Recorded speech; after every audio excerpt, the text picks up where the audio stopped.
Ya, jangan berwacana ya di media, saya pikir. Lahirkan ide dan gagasan itu dalam sebuah rumusan yang tertulis, ya.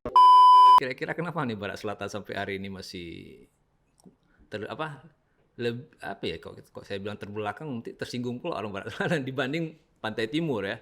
Saya pikir Tahu, kalau baru-baru ini kita ada melihat sebuah apa ya namanya ya, sebuah bukan kalau dibilang gerakan mungkin belum ya.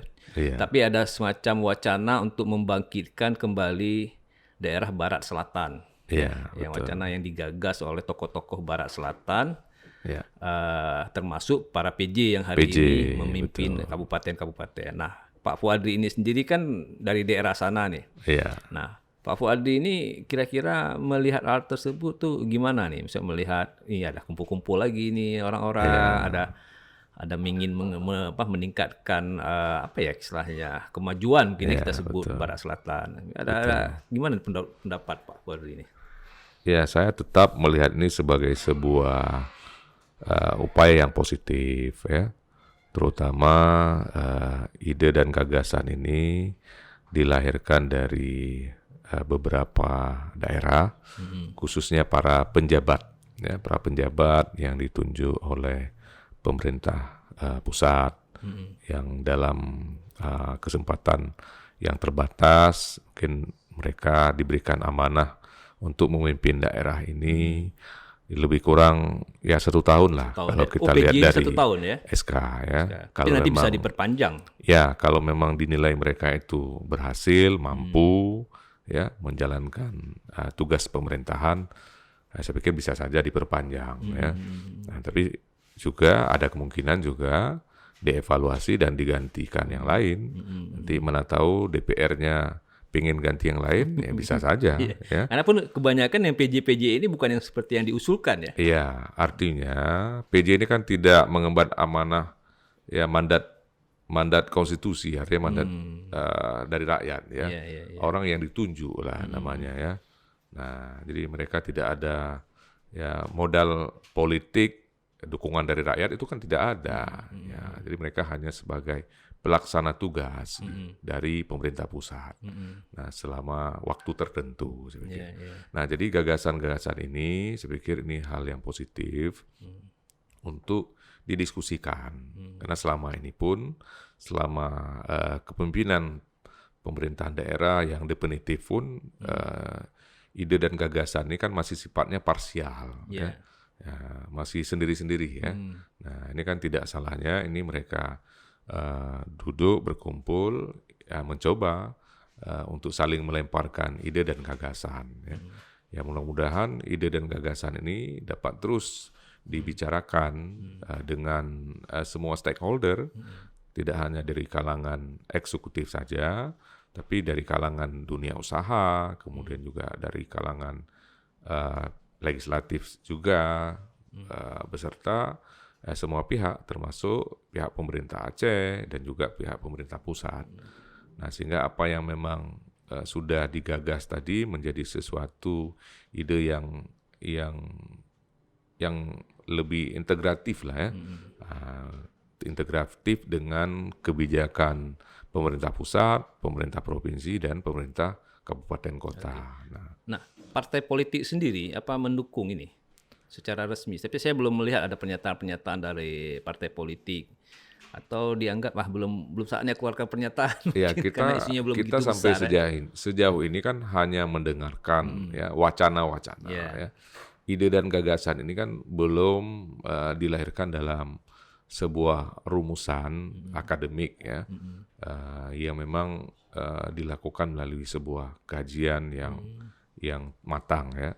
Nah, bahwa memang ada terlibat kampus utuh, ya. Ya. Saya pikir itu hanya sebagai pihak yang memfasilitasi tempat pertemuan. Iya. Saya belum menemukan sebuah dokumen yang digagas oleh utuh secara akademik, ya, di mana di situ ada profesor, ya, ada doktor, ya. Iya. Ya, belum melihat itu. Mungkin memang belum dibuat ya. Ya, bisa saja. Tapi kalau wacana melemparkan gagasan, saya pikir itu ya sudah sering ya. Sering. Sering. Ya. Nah, jadi kita menunggu ini. Ini lebih serius Kita apa? menunggu. Ya, harusnya para pemikir-pemikir di UTU ya selevel tidak hanya mewacanakan, tapi langsung mengeluarkan sebuah ide gagasan secara akademis ya, termasuk apa yang dituangkan disampaikan oleh misalnya rektor sekarang, Dr. Ishak. Ya, jangan berwacana ya di media, saya pikir. Lahirkan ide dan gagasan itu dalam sebuah rumusan yang tertulis ya, melalui sebuah kajian akademik ya. Kemudian juga kebijakan di kampus yang mendorong para dosen dan mahasiswa untuk melakukan kajian-kajian berdasarkan potensi dan sumber daya yang ada di setiap kabupaten kota yang ada di Barsela. Jadi ini harus dikolaborasikan semuanya, diintegrasikan sehingga nanti ada sebuah ya rencana yang lebih matang gitu ya. Matang, lebih konkret dan Dan applicable. ini ditawarkan kepada pemerintah kabupaten kota bahwa ini loh kita sudah menggagas seperti ini, kira-kira masukannya seperti apa ya. Nah, saya pikir seperti itu. Nah, kemarin kan saya juga sudah ngobrol-ngobrol nih dengan Profesor Jasman ya. Profesor Jasman sudah menceritakan visinya mengenai Barsela itu bagaimana, termasuk pendanaannya lah. Ini kan bicara dana, ini bicara yang sangat krusial. Betul. Ya, jadi beliau mengatakan kita nanti bisa saja mengambil dana dari tiap-tiap kabupaten, kemudian kita kumpulkan sebagai modal untuk membangun sebuah industri tertentu yang bisa memajukan Barsela. Nah, Pak Fuadi sebagai orang politik yang udah banyak berkecimpung, kira-kira mungkin nggak seperti itu? Ya mungkin dari pandangan seorang akademisi bisa seperti itu. Nah, itulah dari pandangan seorang politisi bisa nggak dari gitu? pandangan dari seorang politisi ya tidak semudah itu. Tidak semudah itu. Di mana tantangannya? Karena seorang kepala daerah itu sebelum dia memimpin itu kan ada visi misinya, ada program prioritasnya yang harus dijabarkan ya. Nah, jadi kalaupun ada dana yang dialokasikan oleh pemerintah pusat ataupun provinsi, ya ini kan sudah mengikat ini peruntukannya ya untuk kepentingan apa saja. Misalnya 20% ini wajib untuk pendidikan, kemudian 10% wajib untuk kesehatan, nah kemudian 5% untuk pelaksanaan syariat Islam dan lain-lainnya ya, urusan-urusan tambahan dan pilihan lainnya. Nah, saya pikir berkolaborasi melahirkan sebuah ide dan gagasan dan mencari dukungan pembiayaan dari ya misalnya untuk investasi ya. Nah, yang disinggung tadi kan terkait dengan pembangunan sektor industri ya. Misalnya tidak mungkin kita kerahkan anggaran pemerintah daerah itu untuk membangun industri. Tapi pemerintah daerah ini harus ada sebuah kebijakan yang memudahkan agar industri-industri itu bisa hadir, bisa ya misalnya ya ada free tag-nya lah ya, ada bebas pajak selama ya berapa tahun, pas 10 tahun, 5 tahun, difasilitas ya kemudahan. Gitu ya. Nah, dan kemudian ya, pemerintah daerah ini mampu menyajikan data dan informasi tentang sumber daya yang dimiliki oleh daerah sehingga ini menarik para investor ataupun para pengusaha untuk berinvestasi. Nah, misalnya ada beberapa daerah ingin membangun industri CPO minyak sawit CPO misalnya ya. Ini kan nggak mungkin pemerintah daerah mengalokasikan APBK-nya untuk membangun pabrik CPO, itu nggak mungkin. Nggak akan jalan itu. Ya, Tapi kalau sekedar share sedikit itu seperti. Ya saya pikir tugas pemerintah daerah nanti membangun fasilitasnya, akses infrastrukturnya, akses jalan ke lokasi pabrik tersebut misalnya ya. Kemudian mendukung menyediakan lahan untuk pembangunan kebun-kebun rakyat misalnya kan. Nah, jadi seperti itu. Kemudian memudahkan dalam hal izin-izin ya, perizinan saya pikir. Jadi kalau memang diorganisir pemerintah kabupaten ini diambil dananya dibangun pabrik itu salah. Ya. Nah, jadi sudut pandang yang salah. Saya pikir ya wajar lah karena beliau kan orang akademis ya. Dan bisa jadi itu yang disampaikan hanya sebagai perumpamaan. Bukan sesuatu yang mutlak nanti ya. Tapi berarti nggak bisa lah kayak semacam arisan gitu ya. Bisa. Ya. Kemarin kan beberapa kali pihak pemerintah Abdia misalnya berupaya untuk membangun PKS kan. Ya, PKS. Di Abdia ya. Nah, pakai dana Otsus tadi dengan. Ya kita juga melihat bahwa sejauh mana efektivitas pabrik yang dikelola oleh pemerintah ini. Pasti nanti dalam pengelolaan sektor bisnis ini kan tetap swasta, ya. Nggak bisa kita pakai skema swasta ini ke dalam pemerintah, nggak bisa. Swasta Karena kan swasta ini kan profit ya, perilaku pedagang. ya perilaku dagang dia nggak punya. Artinya dia tidak melihat bagaimana ancaman kerugian, ya bagaimana cara untuk untung ya. Yang penting tiap bulan dibayar gajinya, misalnya kan. Nah, kemudian ditambah tunjangannya, misalnya. Itu kalau pemerintah Nah, ya. itu kalau pemerintah. Tapi kalau perusahaan enggak begitu. Ya, Dia harus menghasilkan profit. Iya, harus ada profit. Kalau enggak menghasilkan profit, bagaimana kita bisa menggaji karyawan? Nah, kalau pemerintah ya mau dia menghasilkan profit atau tidak, gajinya tetap dibayar oleh negara ya. Apalagi sumber dananya disediakan dari dana alokasi umum ya, setiap tahunnya ditransfer ke pemerintah daerah gitu. Oke, tadi dari segi dana lah ya. Kayaknya ini udah mulai nampak kerumitannya nih kalau share dana kan. Nah, sekarang saya lihat lagi dari segi potensi masing-masing daerah nih. Tentu kan biasanya ada ego-ego lah masing-masing daerah kan. Ini daerah kami ini lebih banyak nih, harus kami dulu lah ditonjolkan. Nah, Pak Fuad di sini melihat itu ini sebagai sebuah hambatan atau kelebihan atau bagaimana nih? Ya, saya pikir setiap daerah ini punya potensi masing-masing, walaupun nanti memang ada potensi yang sama yang bisa dikembangkan. Ya, misalnya sekarang kan ada komoditi perkebunan sawit ya, komoditi sawit yang dikembangkan hampir semua daerah. Kita lihat mulai dari Aceh Jaya ada pengembangan sawit dan pembangunan industri olahan sawit. Di Aceh Barat juga demikian. Kemudian juga di Nagan Raya yang memang ini daerah utama ya, sawit. Kemudian juga Abdia juga ada, mungkin minus Aceh Selatan ya. Tapi ada juga sebagian di selatan itu di daerah Klut sana juga kembangin sawit Klut Trumon ya. Nah, sampai ke wilayah Singkil, Subu Salam ya.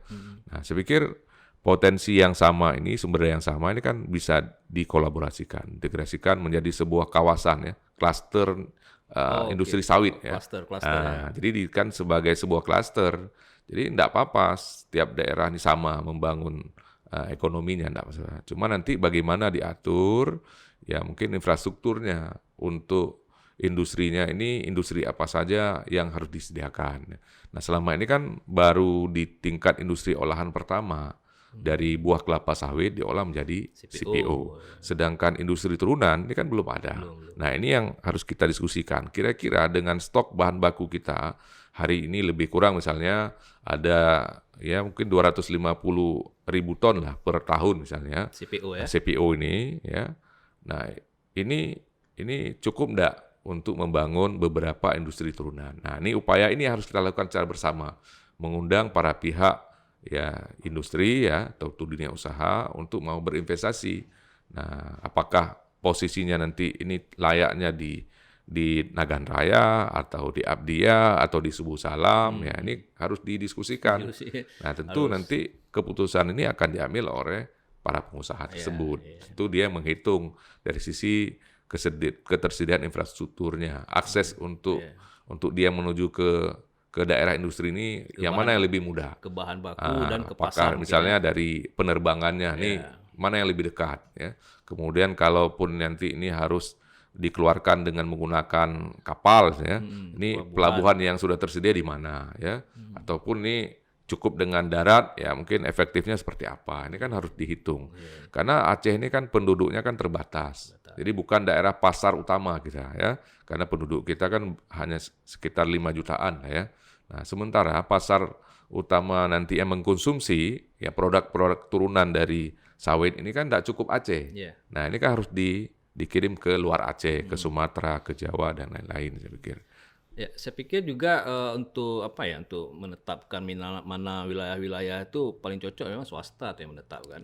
Iya. Takutnya kalau daerah-daerah kan menetapkan tuh ada pertimbangan politis nanti. Ya, seperti yang sudah-sudah kan sering ego sektoral. Sering terjadi gagal lah, salah penempatan gitu. Oke, berarti dari segi potensi daerah kayaknya nggak ada masalah ya, nggak ada masalah yang krusial maksud saya. Ya, saya pikir memang ada beberapa sumber daya kita ini yang bisa kita jual lah keluar ya. Ya, kalau kita lihat dari peta komoditi Ya misalnya kita kan daerah lumbung pangan, ya. Karena beberapa kabupaten ini sebagai daerah penghasil padi utama, misalnya seperti Nagan Raya, kemudian juga Abdia, ya. Nah kemudian juga Aceh Barat, ya, yang memang mereka menghasilkan padi itu berlebih, ya artinya lebih dari kebutuhan lah. Oke. Artinya Surplus. surplus lah ya. Ya hasil-hasil padi ini kan bisa didistribusi untuk kepentingan daerah lain ya. Apakah untuk kepentingan di dalam wilayah Barsela sendiri ataupun ini memang harus dijual ke keluar. Nah, ini juga salah satu potensi di mana memang industri pengolahan padi ini menjadi beras yang berkualitas, kita masih sangat terbatas di Barsela ya.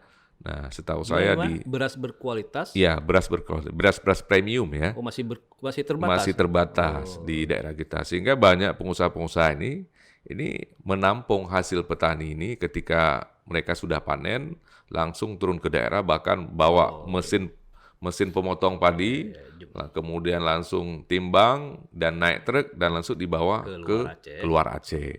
Nah, ini menandakan bahwa kita tidak siap dari sektor industri. Jadi kita butuh industri pengolahan beras tadi. Dan saya pikir ini kita harus meyakinkan para pengusaha tersebut agar industri pengolahan padi ini ataupun beras ini harus ada di Aceh, khususnya di wilayah kita Barsela. Ya.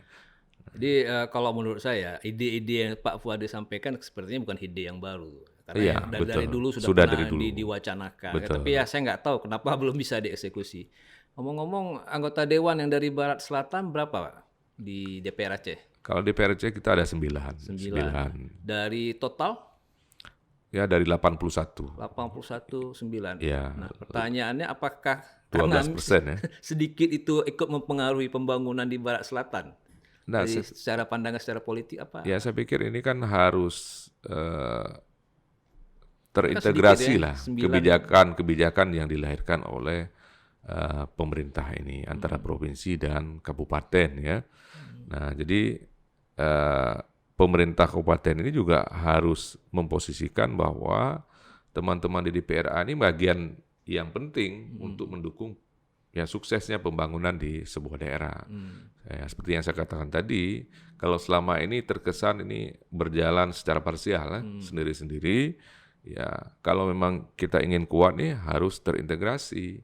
Nah, jadi tidak salahnya seorang kepala daerah ya mengambil peran untuk mengajak teman-teman DPR, kami butuh nih loh, ini gimana cara kita sering nongkrong bareng lah gitu.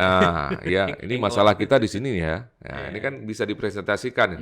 Ini masalah kita misalnya di Kabupaten A misalnya. Ini masalah kita ini, tolonglah bantu teman-teman DPR ya dukung program dari provinsi supaya persoalan ini bisa cepat teratasi misalnya. Selama ini nggak ada seperti itu. Nah, selama ini saya pikir ya jalan masing-masing. Jalan masing-masing. Ya. Karena DPR, misalnya para bupati ini juga dia harus ngurus DPRK-nya. Nah, jadi ngurusin, iya, karena dia kan juga punya pagu, punya anggaran. Begitu juga dengan teman-teman kita yang di DPRA, ya karena memang tidak ada program yang sifatnya memang perlu disupport secara sama-sama. Ya kita ngurus konstituen lah. Ya. Nah tentu nanti kita lihat lagi program-program yang memang yang bisa memberikan solusi lah terhadap persoalan Aceh hari ini ya. Nah, jadi saya pikir inisiatif untuk mengintegrasikan, mengkolaborasikan apakah itu pemerintah di kabupaten dan provinsi dan pusat ini menjadi sesuatu ide dan gagasan yang harus didorong dan harus dilahirkan. Ya itu cita-citanya indah lah, bagus. Betul. Ya. Nah tapi ini kira-kira kenapa nih Barat Selatan sampai hari ini masih kok saya bilang terbelakang, nanti tersinggung pula orang Barat Selatan dibanding Pantai Timur ya. Iya. Apa nih ada faktor-faktor, apakah faktor mindset, mentalitas, memang anggaran dari zaman dulu, atau mungkin faktor alam, karena kan dari zaman dulu kan untuk menuju Barat Selatan ini medannya lebih sulit ya dibanding ke Pantai Timur. Iya. Saya pikir kalau saya beberapa bulan yang lalu ada pulang ke Bulan Pidi ya. Kebetulan saya memang ada tugas sana. Saya lihat tuh kota itu nggak berubah-berubah dari 10 tahun yang lalu. Kalau Melabuh mungkin sudah ada lah perubahan yang diinisiasi oleh sektor swasta, misalnya Iya, ada kafe-kafe, ada iya, showroom, ada apa ya. iya. Tapi kalau Belang PD ini kayak aduh, begitu-begitu aja gitu. Ya, tergantung visi dari pemerintahnya ini. Saya melihat eh, khususnya Abdiya ini lebih penekanannya ke sektor agro ya. Ya, sektor agro. Nah, mungkin ke depan kalau pengen beda dengan Melabu ya. Kalau Melabu lebih kepada sektor industri dan jasa saya lihat di situ. Kalau sekarang lebih ke sana arahnya. Apalagi dengan hadirnya beberapa Perusahaan ya. perusahaan-perusahaan besar seperti tambang batubara, kemudian juga hadirnya Pembangkit PLTU ya, pembangkit listrik tenaga uap. Nah, jadi ini kan membuka ruang, ditambah lagi kampus ya, Ya. ya ataupun Ada perguruan 2 tinggi. kampus Jadi negeri. terjadinya mobilisasi orang ini kan luar biasa di Melabu ini, di kota Melabu. Ya, orang masuk ke Melabu bekerja baik itu di tambang dan juga di perusahaan listrik tadi. Kemudian juga banyak yang memang kuliah di UTU, di STEN dan banyak perguruan tinggi Iya, lainnya. Aceh Jaya juga kurang berkembang saya lihat ya. Ya, jadi saya pikir faktor mobilisasi manusia menjadi salah penting, satu faktor penting. Jadi tinggal lagi dilihat oleh pemerintah Abdiya ini bagaimana membangun Abdiya ini supaya orang bisa datang lebih banyak. Atau orang dulu dibanyakin gimana? Itu kan butuh waktu yang lama, butuh waktu Atau yang mungkin lama. seperti program transmigrasi lah. Ya, kita jangan menyebut transmigrasi, Iya. tapi gimana orang-orang diundang. Karena kan Ya saya pikir jumlah buat manusia event, ini ya. bikin event, Bikin event ya. bikin event Yang setiap mengundang banyak manusia. setiap bulan bikin event lah di Abdiya ya. Iya, iya, iya. Jadi kalau sering bikin event, ya orang kan pada datang. Iya, betul. Ya, event apa saja lah ya. Festival beras Sigupai Bisa, ya kan. Saya pikir Abdiya ini juga potensi luar biasa. biasa. Apalagi sekarang akses menuju ke ke Gaya Luwes sudah Tembus, bagus ya, sudah bagus. Perjalanannya juga hanya 3 jam. Nah ini juga membuka peluang bagi Abdiya ini untuk menjadi kota yang Menggait pelancong kota ya. transit kan, Transit ya. kota transit. Nah pasti orang nanti akan singgah ke Abdiya ketika misalnya mau ke Gaya Luwes. Begitu juga yang dari Gaya Luwes mau ke Banda Aceh misalnya. Nah, saya dengar kemarin pas kita turun ke sana banyak yang dari Gaya Luwes itu ke Banda Aceh sudah melalui Babarot itu. Baru, ya, lebih dekat ya. Nah, saya pikir ini sebuah potensi dan peluang yang nanti membuat Abdiya ini semakin berkembang dan maju. Ini mungkin ya terakhir lah. Ini kan masih ada waktu nih 2024. Apa ada rencana Pak Fuadri untuk naik gitu? Jadi kepala daerah. Oh iya, saya mengatakan bahwa Pak Fuadri ini pernah menjadi wakil bupati ya. Iya, betul. Tahun berapa tuh? 2007 sampai 2012. 2012. Cuma masih wakil bupati ya. Ya. Artinya mungkin ada ingin pembantu bupati ingin naik level menjadi bupati di 2024. Ya, kita lihat perkembangan nanti ya. Lihat perkembangan karena ya di dinamika politik ini kan tidak bisa kita prediksi ya. Tidak bisa kita prediksi. Ya, yang penting kita harus bersiap menjadi menjalankan amanah gitu ya. Ya, pelayannya masyarakat lah ya. Kalau tiba-tiba ya ada mengamanahkan, ayo Pak Fuadri siap-siap jadi calon bupati gitu ya. Kita tidak tahu nih kan ya perkembangannya nanti bagaimana. Tapi kita terus bekerja. Saya diamanahkan untuk bertugas sebagai wakil rakyat di DPRA, mungkin itu saja saya fokus ya. Sampai 2024 nanti ya. Lantas kemudian nanti seperti apa kita tidak tahu ini. Ya mudah-mudahan ya mungkin amanah yang diberikan ini bisa kita jalankan dengan baik.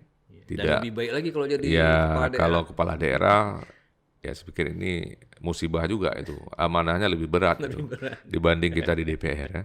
Tapi kan kadang-kadang gini kan, ada perasaan gemas. Waduh, saya mau buat ini tapi tidak bisa karena keterbatasan keterbatasan kewenangan atau keuangan. Dengan menjadi kepala daerah kan kayak kalau saya bandingkan dulu sebagai wakil bupati dengan sekarang wakil rakyat ya mungkin lebih banyak bisa membantu masyarakat itu jadi wakil rakyat. Jadi wakil bupati, membantu bupati. Karena wakil bupati itu membantu bupati. Bupati, gitu, ya. Nah, kalau kita jadi wakil rakyat ini membantu rakyat.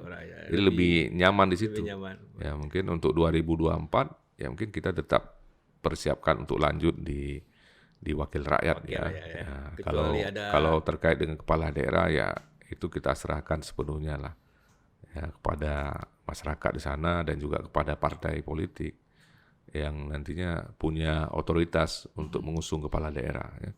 Nah, tapi tujuan kita bukan ke sana. Tetap menjadi pelayan yang baik lah ya. Oke, rekan Sako Ede, menarik perbincangan dengan politisi muda satu ini, Pak Fuadri. Kita akhiri. Sampai jumpa di lain waktu. Assalamualaikum warahmatullahi wabarakatuh. Waalaikumsalam warahmatullahi wabarakatuh.